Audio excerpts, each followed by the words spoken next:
നമസ്കാരം. America Iran യുദ്ധത്തിന്റെ തീ പടരുന്ന വേളയിൽ യുദ്ധഭൂമിയിലെ വെടിയൊച്ചകളെക്കാൾ വലിയ ഒരു ശബ്ദം ഇപ്പോൾ വാഷിംഗ്ടണിൽ നിന്നാണ് ഉയരുന്നത്. അത് ആന്തരിക ഭിന്നതയുടെ ശബ്ദമാണ്.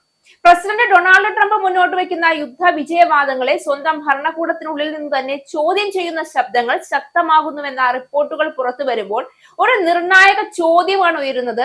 ട്രംപ് പറയുന്ന കഥകളെല്ലാം സത്യമാണോ, അതോ യാഥാർത്ഥ്യം മറച്ചുവെക്കാനുള്ള രാഷ്ട്രീയ നാടകം? ഈ പശ്ചാത്തലത്തിൽ ശ്രദ്ധേയമായത് JD വാൻസിന്റെ പ്രസ്താവനയാണ്. ട്രംപിന്റെ അടുത്ത വൃത്തത്തിൽപ്പെടുന്ന ഒരാൾ തന്നെ യുദ്ധത്തിന്റെ പുരോഗതി സംബന്ധിച്ച് സംശയം പ്രകടിപ്പിക്കുമ്പോൾ അത് ഭരണകൂടത്തിനുള്ളിലെ വിശ്വാസ പ്രതിസന്ധിയുടെ സൂചനയാണ്.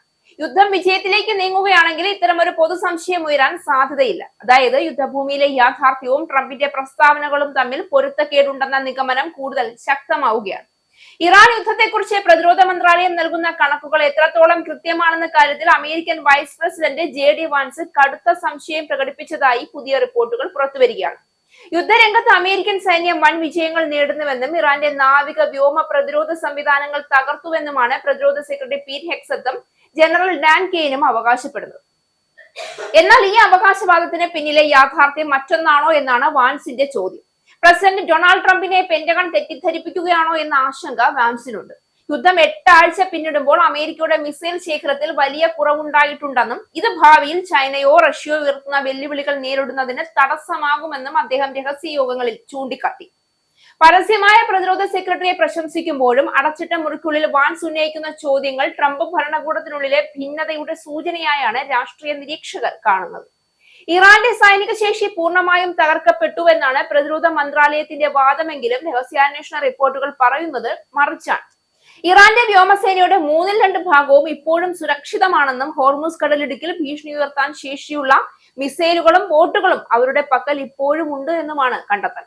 ഇതിനിടെ അമേരിക്കയുടെ പക്കലുള്ള പ്രധാന വെടിക്കോപ്പുകളുടെ പകുതിയിലധികം ഇതിനോടകം തന്നെ തീർന്നു പോയതായി പ്രമുഖ തിങ്ക് ടാങ്കായ CSIS വെളിപ്പെടുത്തിയിട്ടുണ്ട്.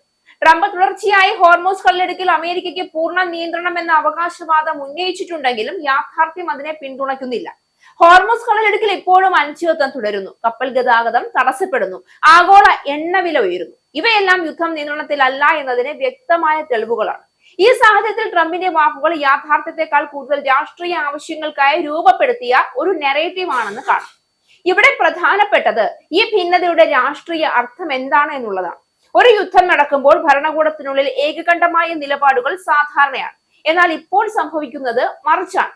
അകത്തുനിന്നുള്ള സംശയങ്ങളും വിമർശനങ്ങളും പുറത്തു വരുന്നു.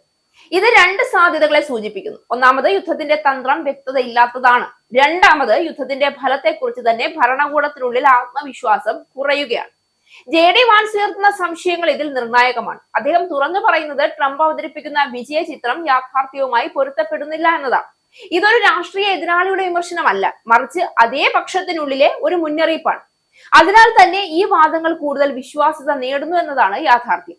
ഇതിന്റെ പ്രത്യാഘാതവും വലുതാണ്. ആഭ്യന്തരമായി ഇത്തരം ഭിന്നതകൾ ഉയർന്നാൽ അത് അന്താരാഷ്ട്ര തലത്തിലും അമേരിക്കയുടെ വിശ്വാസ്യതയെ ബാധിക്കും. സഖ്യകക്ഷികൾ പോലും അമേരിക്കയ്ക്ക് യുദ്ധത്തിന്റെ ദിശ വ്യക്തമാണോ എന്ന ചോദ്യം ഉയർത്താൻ തുടങ്ങും. ഇതോടെ യുദ്ധത്തിൽ സൈനിക ശക്തിയേക്കാൾ രാഷ്ട്രീയ ഏകോപനം കൂടുതൽ നിർണായകമാകുന്ന ഘട്ടത്തിലേക്കാണ് കാര്യങ്ങൾ നീങ്ങുന്നത്. അതേസമയം ട്രംപിന്റെ രാഷ്ട്രീയ അജണ്ടയും ഇവിടെ വ്യക്തമാണ്. ശക്തനായ നേതാവെന്ന ഇമേജ് നിലനിർത്താൻ യുദ്ധം വിജയകരമാണ് എന്ന് ചിത്രീകരിക്കേണ്ടത് അദ്ദേഹത്തിന് നിർബന്ധമാണ്. എന്നാൽ യാഥാർത്ഥ്യം അതിനോട് പൊരുത്തപ്പെട്ടില്ല എങ്കിൽ അകത്തുനിന്നുള്ള ശബ്ദങ്ങൾ അത് പുറത്തു കൊണ്ടുവരും. ഇപ്പോൾ സംഭവിക്കുന്നത് അതുതന്നെയാണ്. യുദ്ധത്തിന്റെ യാഥാർത്ഥ്യം പുറത്തുവരാൻ തുടങ്ങുമ്പോൾ ഏറ്റവും ശക്തമായ പ്രചരണങ്ങളെയും അത് ചോദ്യം ചെയ്യും. ഇന്ന് അമേരിക്കൻ ഭരണകൂടത്തിനുള്ളിൽ ഉയരുന്ന ഈ ഭിന്നത വെറും രാഷ്ട്രീയ തർക്കമല്ല, അത് ട്രംപിന്റെ യുദ്ധ നെറേറ്റീവിന് നേരെയുള്ള ഏറ്റവും വലിയ വെല്ലുവിളിയാണ്.